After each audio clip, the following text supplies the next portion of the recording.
Continuamos con la doctrina de los pactos.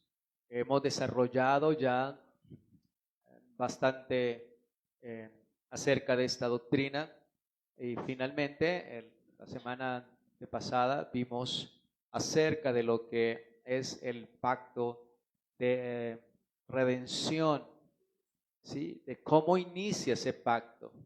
Vimos el inicio, que es Génesis 3:15. Y después de ese pacto, debíamos pasar al pacto con Noé. Pero antes de pasar al pacto con Noé, eh, haciendo el estudio, elaborando el estudio, hermanos, creo que es pertinente que les comparta, antes de caer y de aterrizar con Noé, que les comparta esto que es muy importante. Yo siempre les he dicho, los primeros capítulos de Génesis son fundamentales para toda la escritura, porque esa es la semilla que comienza a desarrollarse, toda la escritura, atraviesa toda la escritura. Así que Génesis 3:15 es donde Dios hace la promesa y quiero invitarlo nuevamente que la leamos porque quiero que atravesemos del 3 hasta el 5 por aspectos importantes que quiero que ustedes los tengan muy presentes, hermanos, que nunca se les vaya a borrar esto de su mente y de su corazón y que puedan ver ustedes aquí esta soberanía de Dios, esta fidelidad de Dios, este amor de Dios, esta gracia de Dios, para que sus vidas puedan ser nutridas y fortalecidas no solamente a través del conocimiento, sino que esto pueda surgir y pueda traernos una fe verdadera, una fe genuina, una fe en la cual ustedes puedan estar firmes y seguros de su salvación, que es el fin de la palabra. El fin de la palabra es mostrarnos que la fe viene por el oír, y el oír ¿por qué? Por la palabra del Señor. Bien, Génesis 3:15, hermanos, nos dice que es allí donde Dios declara juicio contra la serpiente, contra la mujer y contra el hombre. Después de haber pecado, de haber desobedecido a Dios, Dios declara un juicio.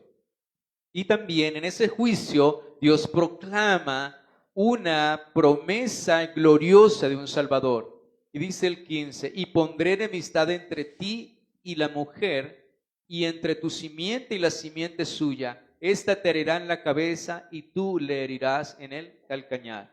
Así que en esta mañana nuestro estudio es acerca de la simiente prometida y la preservación del plan de Dios. Así que Dios está dando aquí un juicio, pero también en medio del juicio Dios proclama y da una promesa de que se va a levantar una simiente, un hijo de la mujer, un hijo de Eva, que iba a derrotar a aquel que les había hecho caer de esa comunión y de esa fidelidad a Dios. Así que Adán y Eva comienzan a guardan esa palabra, esa promesa, y comienza la expectativa de cuándo será que vendrá ese libertador, aquel que va a derrotar a la serpiente, a Satanás. Así que de ahí en adelante comienza a desarrollarse esa expectativa. Es como cuando ustedes, alguien, digamos, un padre, un ser querido, le hace una promesa de que va a venir algún día, como la que nos hace el Señor Jesucristo. Y usted comienza a decir, ¿qué día será? ¿Cuándo será? ¿Sí? ¿Cuándo será? Pasa el tiempo y usted no la ve, pero bueno, de pronto usted mira por el camino, por la vereda y ve que allá lejos viene alguien, ¿será él? Y cuando viene cerca dice, no era él. Pero guarda la expectativa de que va a venir. Así que así nos introducimos a nuestro tema en esta mañana, la simiente prometida y la preservación del pueblo de Dios. Y la idea central, hermanos, es que desde la caída Dios prometió una simiente que vencería a la serpiente. Sin embargo, el pecado comienza a extenderse rápidamente en toda la humanidad y avanza, hermanos, y amenazando con impedir o como con desfallecer la continuidad de esa promesa que Dios ha dado en Génesis 3:15. O sea, de aquí en Génesis 3:15 comenzamos a ver el pecado, cómo se desarrolla, cómo comienza a progresar el pecado. Así que el relato de Génesis, aunque no voy a ir hasta el 6, sino voy a ir hasta el 5, muestra cómo Dios preserva o preservó sobrenaturalmente la línea de la promesa.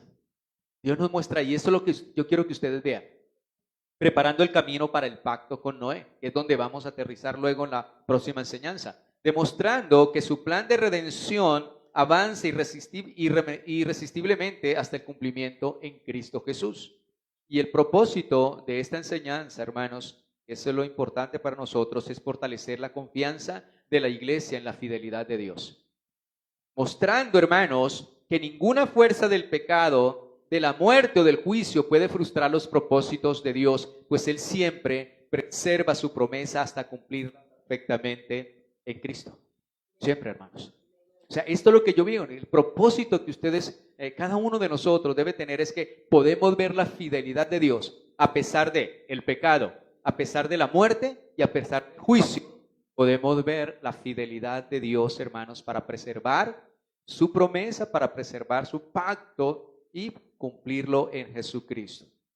Así que después de la caída, hermanos, la pregunta más importante no es solamente cómo entró el pecado al mundo, sino cómo sobrevivirá la promesa de Dios en un mundo dominado por el pecado. ¿Cómo va a sobrevivir esa promesa de que Satanás, la simiente de la mujer aplastaría a la serpiente? ¿Sí? O sea, de una descendencia viene de la mujer esa simiente, ese hijo va a venir de esa mujer. Sí, hermanos, entonces, ¿cómo va a sobrevivir en medio del pecado? Pues Génesis 3:15, Dios nos anuncia que esa simiente vendría efectivamente para derrotar la serpiente.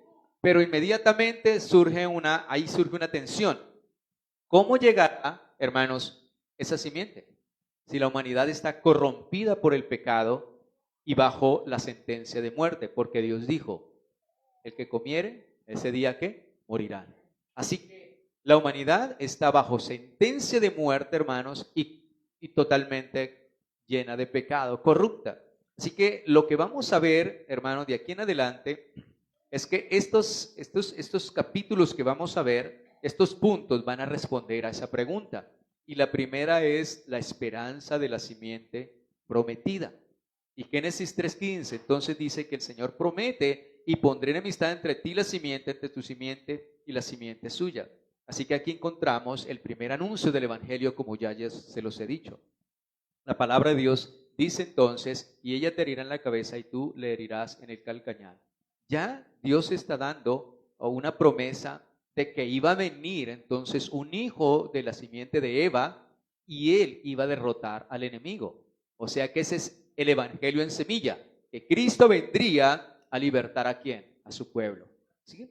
Así que la victoria no vendrá del hombre pecador, sino de una simiente enviada por Dios. Tengan presente eso. Lo que Dios está diciendo es que Él va a traer, Él de la simiente de la mujer, Él iba a levantar uno que iba a destruir a la serpiente. Así que la salvación, la victoria no iba a venir de un hombre pecador, sino una simiente enviada por Dios. Así que la historia bíblica en este momento se concentra en la pregunta, ¿quién será la simiente? ¿Cuál es esa simiente? Así que Adán y Eva escucharon la promesa de Dios. Ellos escucharon esta promesa y aquí comienza, capítulo 4, versículo 1. ¿Quién es esa simiente? Y comienza la primera expectativa de la promesa. Fíjense que aquí comienza la primera expectativa, versículo 1. Y conoció Adán a su mujer Eva, la cual concibió a luz a Caín y dijo, por voluntad de Jehová he adquirido varón. Así que dice, es por la voluntad de Dios, ¿sí? Y Eva pudo haber pensado que Caín sería el libertador prometido, hermanos. Después de todo, él era el primogénito y ella está diciendo, es por voluntad de Jehová que he adquirido varón. Así que vemos aquí, hermanos, que Dios había prometido, recuerden, Dios va a prometer una simiente de Eva, de la mujer, y esa simiente es la que va a derrotar y va a vencer a su adversario, su enemigo. Y ella comienza aquí, ella dice, por voluntad de Jehová he adquirido varón. Así que ella está diciendo, bueno, Dios me ha dado O sea que ellos comienzan a guardar la esperanza y tienen la expectativa que posiblemente este Caín pueda ser esa promesa y es el primer hijo que ha nacido de ellos. Así que tienen esa expectativa.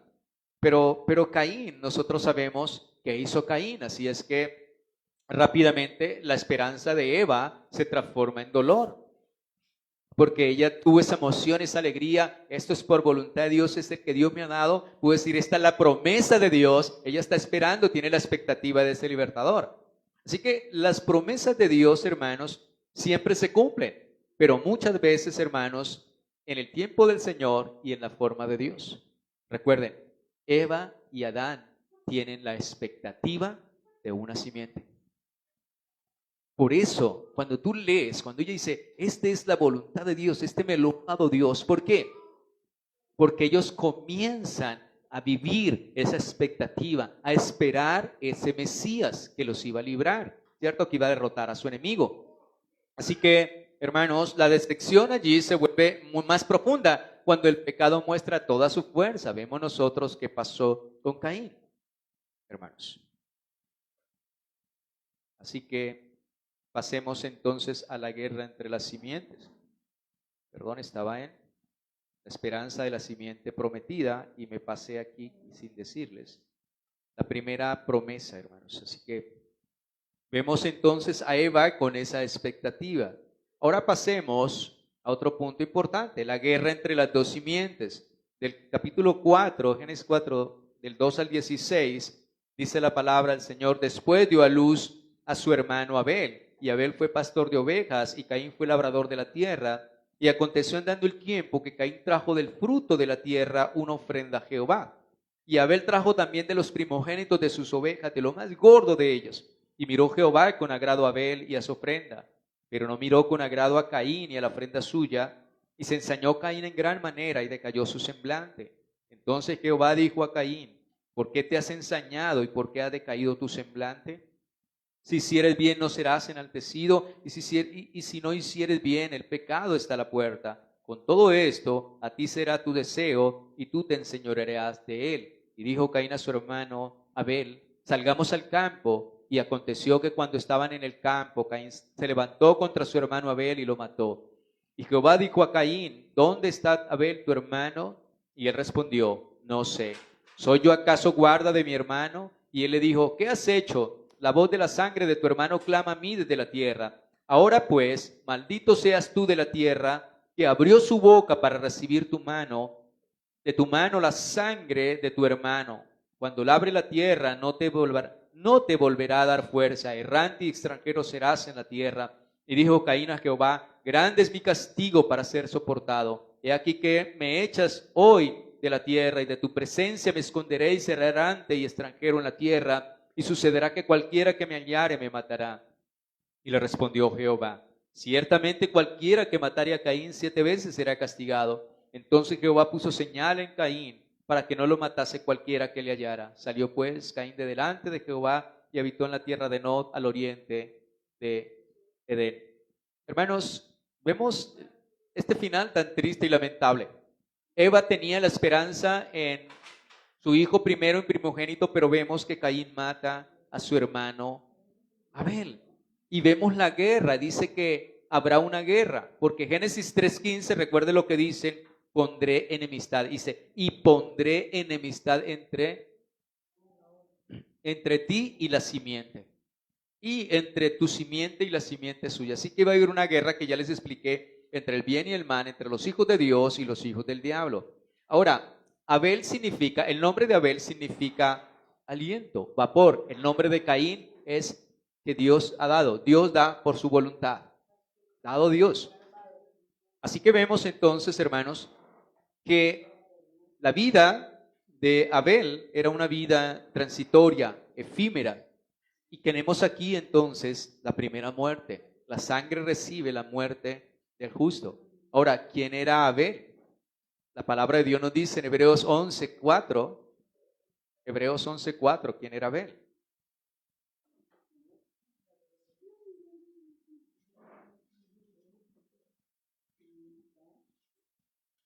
Hebreos 11:4 dice, por la fe Abel ofreció a Dios más excelente sacrificio que Caín, por lo cual alcanzó testimonio de que era justo, dando Dios testimonio de sus ofrendas, y muerto aún habla por ella. Ahora, tenemos a que Abel adoró a Dios con fe, que su sacrificio fue aceptado, que su vida reflejaba la obra de la gracia divina. Así que Abel representa al adorador verdadero y Caín representa al hombre rebelde. El hombre rebelde se levanta contra el justo. El pecador, el hijo de la simiente del diablo, se levanta contra el justo. Y primera de Juan 3:12 habla de Caín. Primera de Juan 3:12. Dice, no como Caín, que era de quién? Era del maligno y mató a su hermano. ¿Y por qué causa le mató? Porque sus obras eran malas y las de su hermano, ¿qué? Justas. Entonces, ¿qué tenemos aquí? Que hay una guerra entre las dos simientes. ¿La simiente de quién? Del maligno y la simiente de Dios. Así que vemos a estos dos hombres, hermanos. Uno era justo y el otro era injusto. Uno era de Dios y el otro de qué? Del maligno. Pero ¿qué sucede? El del maligno mata al que tenía, ¿cierto? Al que tenía la esperanza de que pudiese venir la simiente de Dios. Dice, porque estamos en el recorrido. Dios da una promesa que un hijo de la mujer es el que se va a levantar y va a destruir ¿a qué? Pero que ese sería de Dios. Pero tenemos aquí entonces que Abel es el que es de parte de Dios, el que es hijo de Dios, y Caín es el hijo del maligno. Pero el hijo del maligno mata a aquel que es descendiente del Señor. Entonces uno dice, bueno, para Adán y Eva, ahora, ¿qué pasó? ¿Cómo va a venir la promesa? O sea, ¿qué va a pasar ahora? Hermanos, puede surgir esa pregunta. Lo que vemos aquí es que no simplemente es un conflicto entre hermanos, era un conflicto entre la simiente de la serpiente y la simiente de la mujer. Y eso es lo que se va a desarrollar en toda la escritura, y eso es lo que se desarrolla en su vida. Usted tiene luchas y pruebas, hermanos, el enemigo le quiere atormentar y afligir. ¿Por qué? Porque hay una lucha entre los hijos de Dios y los hijos del mundo. Y esa es una realidad. O sea que cuando usted escucha ese evangelio, pare de sufrir, de aquí en adelante Cristo usted ya no va a tener problemas, ya no va a sufrir. Recuerde Génesis 3:15. ¿Quién es el que trajo esta división? ¿Y quién es el que ha puesto, hermanos? Génesis 3:15, otra vez. Yo quiero que a ustedes les quede bien claro, hermanos. Génesis 3:15. ¿Quién es el que colocó esta enemistad entre la simiente de la mujer, o sea, la simiente de Dios, y la simiente de la serpiente, o sea, los hijos del diablo? ¿Quién colocó esta enemistad? 15. Y pondré enemistad entre ti y la mujer. Es Dios el que colocó esta enemistad. Así que cuando usted le prediquen un evangelio, que sus problemas, sus luchas, sus pruebas se acabaron y ya no va, y usted va a ser una persona que va a vivir en una burbuja, ese es el diablo el que le está predicando. ¿Por qué? Porque la lucha la tendremos hasta el último día sobre la faz de la tierra. El mal perseguirá el bien. El diablo perseguirá a los hijos de ¿quién? A los hijos de Dios, y los afligirá, dice la palabra. Así que lo que vemos es que, hermanos, la muerte parecía haber derrotado nuevamente la promesa. Aquí parece, o sea, tenemos a Abel, el justo, y ahora, si ha muerto el justo, ¿cómo vendrá, cómo proseguirá a ver hasta que el día que llegue y se cumpla lo que Dios ha prometido? Así que aquí parece que la línea de los justos se ha ¿qué? Cortado. Ese es el problema. Así que el problema es que Abel muere y la línea piadosa desaparece. La línea piadosa desaparece. La promesa entonces parece en peligro. Génesis 3:15 parece en peligro. Pero luego, ¿qué pasa? Miremos ahora qué pasa. Que Dios levanta un sustituto para preservar la promesa. Y vamos 4:25. Ahora vamos al 4:25.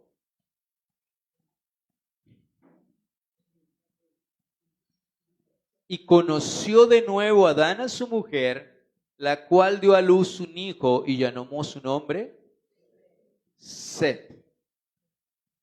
Porque dijo ella, me ha sustituido otro hijo en lugar de Abel, a quien mató Caín. Y escuchen, ustedes noten, toda palabra que está escrita en la Santa Biblia no fue un capricho del escritor, no fue un capricho de Moisés. Es una palabra del Espíritu, es la palabra de Dios. Y cada palabra importa lo que nos dice allí. Fíjense que fue ella tiene la expectativa. Eva tiene la expectativa de que de ella, de esta mujer, va a venir la simiente. Así que dice ella, y engendraron otro hijo, y ella lo llamó Set. ¿Por qué lo llama? Dice, porque me lo ha sustituido Dios en lugar de ¿qué? De Abel, quien mató a Caín. O sea, Eva sigue con ¿qué? Con la expectativa. Mire que Eva sigue con la expectativa. Y dice, este me lo dio Dios en lugar de Abel. ¿Abel quién era? El justo. Así que Set significa sustitución. Escuche bien esas palabras. Sustitución. Jesucristo, ¿qué es para nosotros? Un sustituto. Y los nombres van hablando, van dándonos pistas, aclarándonos, guiándonos. Así que vemos aquí que Eva lo nombró de esta manera. Sustitución. Ella dice que es un reemplazo de su hijo Abel, quien había sido trágicamente asesinado por Caín. Así que Dios está preservando lo que prometió. ¿Qué puedes ver aquí? ¿Nos asombramos con Abel, con Eva? No. Lo que vemos aquí es que Dios está preservando lo que Él prometió. Dios no, aunque el enemigo quiere destruir los justos, Dios ¿qué? Dios levanta otro ¿qué? Otro justo para ir preservando la promesa. Así que de Génesis 15, pues ustedes pueden ver cómo Dios es fiel, cómo Dios cumple y cómo ninguna fuerza, ningún poder, ni la muerte, como dice Pablo, ni ánimo, ni principado, ni potestad, nada nos podrá separar de este amor, hermanos. Dios va a cumplir sus palabras, su promesa. Así que el texto nos enfatiza que fue un reemplazo dado por Dios. Dice ella, Dios me lo dio, dijo ella. Así que ella entiende muy bien que este es un reemplazo. Así que la línea de la promesa no ha sido destruida. Dios preserva lo que Él mismo ha prometido. Así que aquí hay algo muy importante, que más allá del significado de Set, hermanos, lo que vemos aquí, al haber un nuevo justo, hay un nuevo linaje. Ustedes pueden ver aquí que a través de Set la humanidad tiene un nuevo comienzo piadoso después de la tragedia y la corrupción del linaje de Caín. Caín se corrompe, Caín se ha expulsado y sigue en su corrupción, hermanos. Pero vemos que entonces un nuevo linaje a través de Set. Se abre un nuevo linaje, comienza a darse un nuevo linaje. Y esa es la línea mesiánica. Cuando uno mira, por ejemplo, ustedes leen en Lucas capítulo 3, verso 33 al 38, ustedes ven allí una línea mesiánica. Y resulta que Set es el antepasado directo de Noé. Es donde luego iremos la otra semana a caer en el pacto con Noé. Y lo que vemos es que espiritualmente se le considera como una ventana o una muestra de que Dios no ha abandonado sus planes para la humanidad. Dios va a restaurar, y esta es la esperanza, que en medio del pecado, donde todo parecía destruido, donde la simiente justa parecía cortada, Dios ha dado un nuevo hijo. Y Eva sigue con la esperanza. Este me lo dio Dios. Este es un reemplazo, esta es una sustitución, porque Dios va a cumplir lo que Él ha prometido. Y sigue entonces. Así que esto nos hace ver que la redención nunca depende del hombre, hermanos. Decir a alguien que yo soy salvo porque yo quise, nunca, nunca, hermanos. Depende de la fidelidad de Dios. Nadie puede presentarse delante del Señor un día y decir, Señor, estoy aquí porque pude. Nunca, nunca. Lo que vemos aquí es que Dios da una promesa de salvación, de Mesías, y Dios es el que está haciendo todas las cosas para cumplir su propósito. El diablo en la lucha, matando al justo, destruyendo, impidiendo que venga esa promesa llegue a darse un día, hermanos. Por eso nuestra vida, hermanos, nuestra vida está confiada y segura. Dijo Pablo, porque nuestra vida está escondida con Cristo en Dios. Por eso cuando nosotros hablamos y decimos que un creyente que ha nacido de nuevo está seguro en Cristo, no lo hablamos desde que una perspectiva humana que el hombre puede aguantar. No, ninguno de nosotros, ninguno.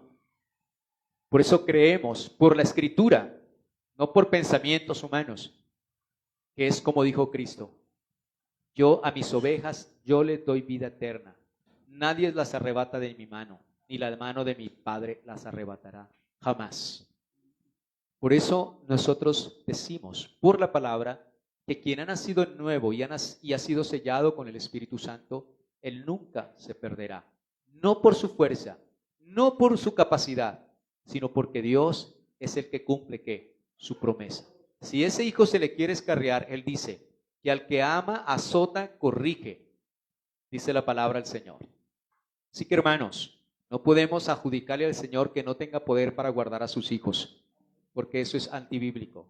Él dijo que Él nos guardaría hasta el fin del mundo. Y usted puede verlo desde Génesis, Dios cumpliendo su palabra. Sin embargo, hermanos, aún dentro de la línea de sed aparece un problema universal. Sed comienza a multiplicarse, pero también aparece allí un problema universal. ¿Y cuál es ese problema universal, hermanos? En el capítulo 5 usted encuentra una galería. Eso es como si usted va, hermanos, a un cementerio y usted ve las lápidas y comienza a decir: Pedro, el muerto, murió. Juan murió. Elías murió. Alberto murió. Usted comienza a ver: murió, murió, murió, murió, murió. Y Génesis capítulo 5 es un capítulo, hermanos, en el cual nos introduce en una realidad, hermanos. ¿Y cuál es esa realidad? Que 8 veces allí en las Sagradas Escrituras, en el capítulo, aparece esta realidad. Adán murió, Sed murió, Enos murió, Caín murió, Mahalael murió, Jared murió, hermanos. Y entonces, todos murieron y la expectativa, y la simiente. Así que la promesa continúa, pero la muerte sigue reinando. La muerte sigue reinando. Y parece que la maldición pronunciada entonces en el Edén continúa dominando la historia humana. ¿Por qué? Porque Romanos 5:14 dice que la muerte reinó ¿desde dónde? Desde Adán. Así que lo que usted ve en el capítulo 5, hermanos, al principio parece muy desolador, porque estos son los efectos del pecado. Pero Dios había dado una promesa de una simiente, entonces todos están muriendo, todos mueren y mueren y mueren, hermanos.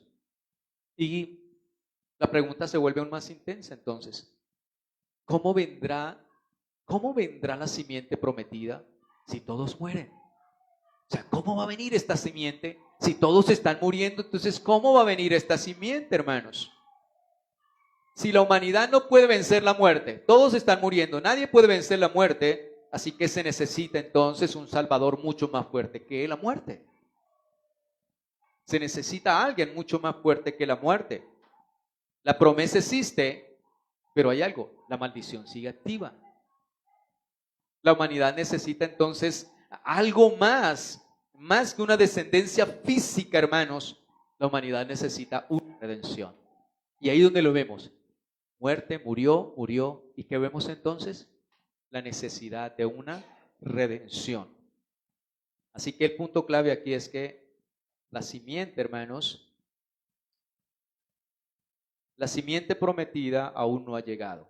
Pero en medio de la muerte, usted ve aquí en medio de la muerte, hermanos, 5, yo no los voy a leer, pero dice, por ejemplo, el versículo 11, y murió, y luego en el 14 dice, y murió al final, Ared al final también murió en el 17, pero luego, hermanos, llegamos al 5:24.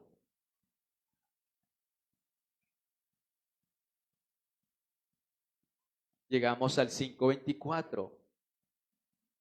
Y hay una anticipación de la victoria futura. Y nos encontramos con algo excelsamente precioso y maravilloso en medio de que viene diciendo y narrando, murió, murió, murió, murió, murió, murió. Pero el 24 dice, caminó pues Enoc con Dios y desapareció porque le llevó Dios.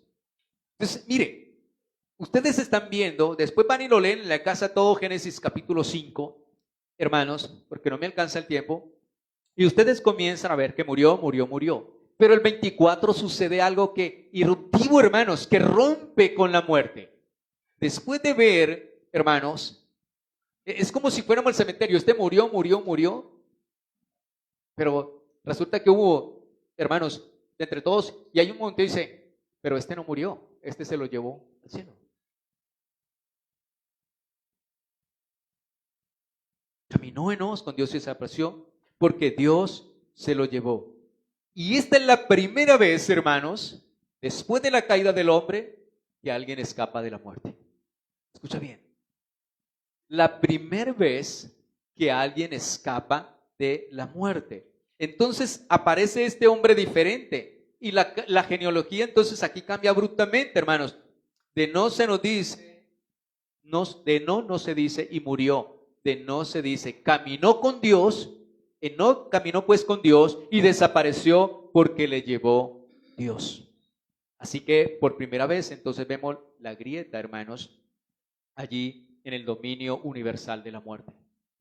Vemos entonces, hermanos, que hay una grieta en ese dominio de la muerte dominaba, murió, pero encontramos que hay una fisura, hay una grieta allí por el cual la muerte no tuvo poder sobre no. Desapareció. Así que, aunque no es la simiente prometida, hermanos, pero sí que nos da ese capítulo, esa parte, nos da una señal de que Dios tiene el poder sobre ¿qué? Sobre la muerte. Dios es el que tiene el poder sobre la muerte. Mientras que la genealogía proclama la realidad de la maldición, hermanos, y no proclama la realidad de la esperanza. Así que en este capítulo de ver tanta muerte tenemos una esperanza. Hay una esperanza. Dios está dando una esperanza. La muerte no tendrá dominio absoluto para siempre. Dios puede preservar, rescatar y llevar consigo a los suyos. Qué palabras tan esperanzadoras. Por eso luego se cita en Judas y en Hebreos. Porque era la promesa. Dios está dando algo esperanzador y glorioso desde el comienzo, hermanos, donde reinó la muerte, desde Adán. Así que Enoc se convierte en una señal profética, que la muerte no tendrá la última palabra, pues Dios puede vencer la maldición y Enoc entonces anticipa la victoria de la simiente que traerá. Hermanos, que no, la muerte no tendría poder sobre quién, sobre él. La muerte no tendría poder sobre él. ¿Te das cuenta cuando leemos? Y eso que no lo estoy haciendo. Un día Dios me dio la oportunidad de compartirles al menos, hacerles positivamente al menos los primeros 15 capítulos de Génesis. ¿Se da cuenta cuando estudiamos la palabra en orden, expositivamente? ¿Qué sucede? Entendemos por qué el 24, por qué el 5. Y no cuando tomamos simplemente un versículo en particular y comenzamos a desarrollar algo. Por eso la escritura, yo les decía, los pactos nos enseñan a leer la escritura como una unidad, como un todo. Hermanos, no como historias separadas, no están desconectadas, están unidas. Así que esto lo que hace es que nos ayuda a preparar el camino de Noé. Así que en el capítulo 5, hermanos, capítulo 5, verso 29. Entonces, después del 24 nos pasamos al 29. Al 28 dice, y vivió Lamec 182 años y engendró un hijo y llamó su nombre Noé, diciendo que él nos aliviaría de nuestras obras y trabajos de nuestras manos a causa de la tierra que Jehová maldijo. Y no es consuelo, es descanso. Hermanos, así que después de ver tanta muerte y de ver que alguien ha sido arrebatado, ellos siguen con ¿qué? De que el padre de Noé, Lamec, tiene la esperanza de que su hijo sea la simiente, aquel que los va a traer descanso y los va a librar de sus cargas, los va a librar de ese yugo del pecado. Y esa es la realidad. Este nos aliviará de nuestras obras y el trabajo de nuestras manos a causa de la tierra que Jehová maldijo. Dios maldijo la tierra y con sudor, ¿cierto? O sea, lo que él espera es que este Mesías, él va a restaurar. Él va a volver al principio de las cosas antes de que el hombre pecara. Así que Lamec espera que Noé sea el hombre mediante el cual Dios traiga alivio a la creación que él ha maldecido por causa del pecado. Y la expectativa entonces sigue viva. Esa promesa sigue avanzando a través de la historia. Sin embargo, hermanos, antes de que la simiente definitiva venga al mundo, Dios mostrará mediante Noé una lección muy grande. Aunque la humanidad merece juicio, Dios preserva hermanos, su creación y mantendrá la línea viva de la promesa. Y es precisamente allí donde encontramos el pacto con Noé, que eso es lo que vamos a ver en la siguiente clase. Pero mientras Dios da las señales de esa esperanza gloriosa, el pecado sigue creciendo. Hermanos, vemos ahora que algo también amenaza. La corrupción universal amenaza la creación. Génesis 6:5 dice entonces, y vio Jehová que la maldad de los hombres era mucha en la tierra y que todo designio de los pensamientos del corazón era de continuos, solamente el mal. Así que, hermanos, la situación en lugar de mejorar continúa ¿qué? Empeorando. Empeorando, hermanos, drásticamente, dramáticamente. La violencia llena la tierra, la corrupción es universal, la humanidad se acerca al juicio divino. Hermanos, Dios va a destruir el mundo. Ahora la pregunta es, ¿cómo sobrevivirá la promesa de Génesis 15 si Dios está a punto de juzgar al mundo, hermanos, al mundo entero y destruirlo por medio de un diluvio? Y la conclusión entonces es esta.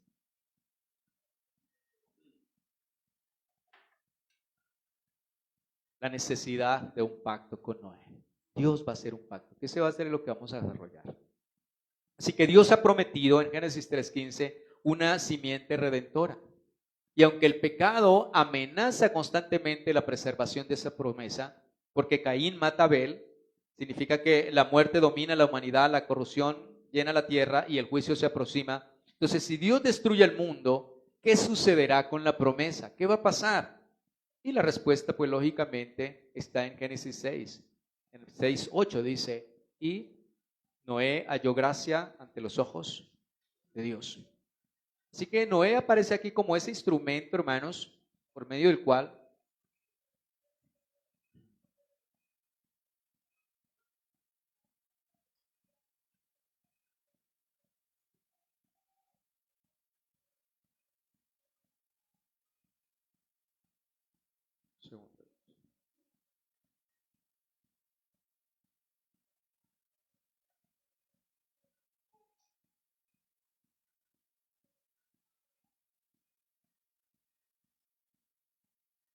y Noé entonces aparece aquí como el instrumento que Dios va a usar entonces para preservar la humanidad y la creación y la línea de la promesa.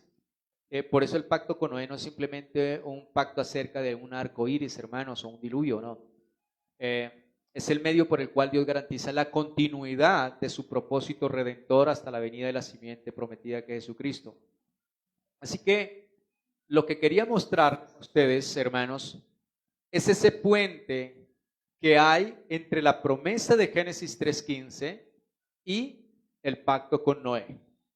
Quería mostrarles eso, hermanos, que Génesis 3:15 muestra la promesa redentora, mientras que, hermanos, y comienza a desarrollarse antes de venir este Salvador, este hombre que Dios usó, Noé, para construir el arca y preservar algunos para que la promesa continuara.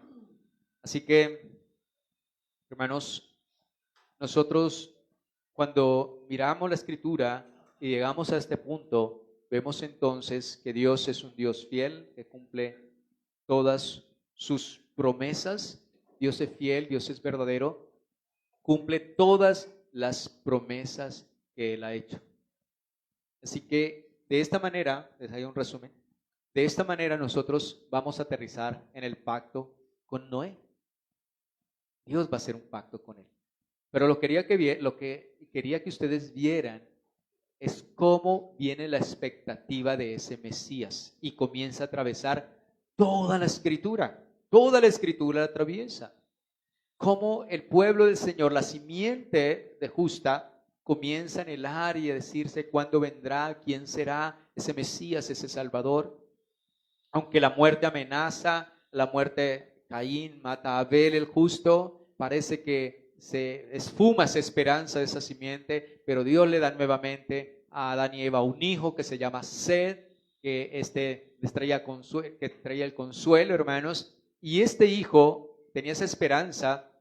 Vemos que su simiente también comienza a crecer, pero vemos que la muerte está tomando dominio y parece que esa esperanza se esfuma. Pero en medio de tanta muerte, de todos aquellos que mueren, resulta que hay alguien que caminó con Dios y no experimentó la muerte, sino que Dios se lo llevó.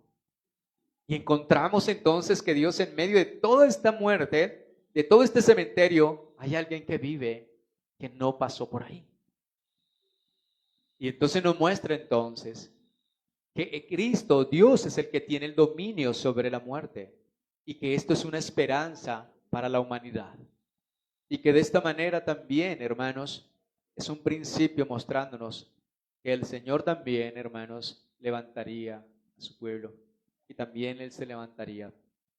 Hermanos, y luego nos muestra que entonces, más adelante, Lamec tiene un hijo que se llama Noé y Lamec tiene la esperanza de que, tiene la esperanza de esa simiente y él cree que Noé va a ser el que los va a librar. Aunque es con Noé que el Señor hace su pacto, hermanos, sí lo libró en un sentido, fue el instrumento de Dios para construir el arca y librar y que la simiente comenzara. Pero todo eso son sombras de ¿quién? Que necesitamos un verdadero libertador que nos salve a todos. Esa simiente que iba a derrotar al enemigo. Al hablar de que de la simiente de la mujer va a aplastar la simiente de la serpiente, significa que traería libertad. Sería un Mesías, alguien que iba a libertar, a librar de esa cautividad en la cual habían caído Adán y Eva.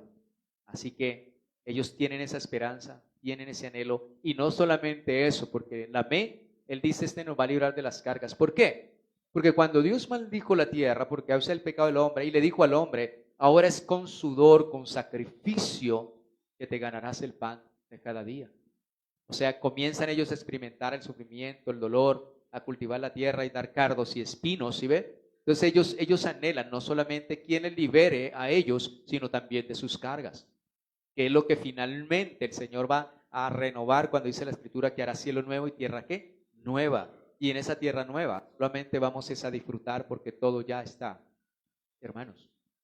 Y eso es lo maravilloso y precioso. Que eso era una imagen. Cuando Dios le dijo al pueblo de Israel, ustedes van a entrar a la tierra prometida que fluye leche y miel. Y esa es una imagen, hermanos, de algo más glorioso y precioso. Ustedes, déjenme hacerle una pregunta. ¿Ustedes qué creen? Que la tierra nueva que el Señor va a traer, hermanos, ¿será menos que el jardín del Edén o mejor que el jardín del Edén?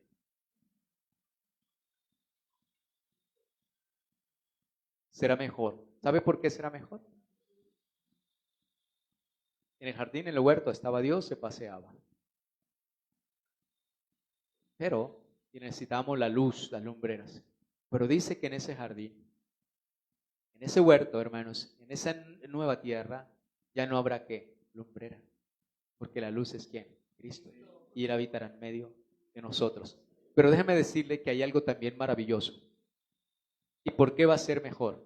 Porque cuando Dios colocó al hombre en el huerto de Edén, Él le dijo, el día que comas de este árbol, ciertamente morirás.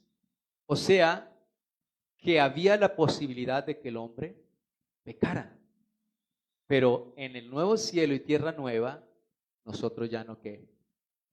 Ya no pecaremos. O sea que será mejor que el Edén.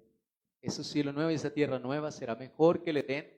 Porque recibiremos nosotros un cuerpo glorificado como el de Cristo y ya no pecaremos contra Dios. Así que será mucho mejor, glorioso y maravilloso. Vamos a darle gracias al Señor por su palabra. Señor, gracias te damos, Padre amado, por tu bendita y gloriosa palabra, por mostrarnos, Señor, cómo tú cumples tu promesa, cómo tú eres un Dios fiel, verdadero, que cumples tus promesas, Señor.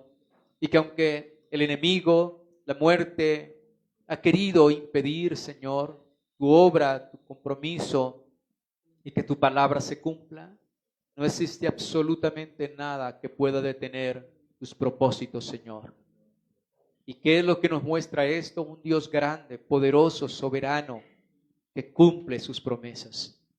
Por eso podemos acercarnos a ti, al trono de la gracia confiadamente, sabiendo que tenemos un Dios y Padre, hacedor y formador nuestro, que es fiel, que es verdadero, Señor, que prometió estar con nosotros y nunca dejarnos ni desampararnos, que prometió que Él comenzaría la buena obra en nosotros y la acabaría, que prometió un Mesías y ya vino, y que ese Mesías dio su vida por nosotros, pero también prometió estar con nosotros hasta el fin del mundo y que nadie nos arrebataría de su mano ni de la mano de su Padre.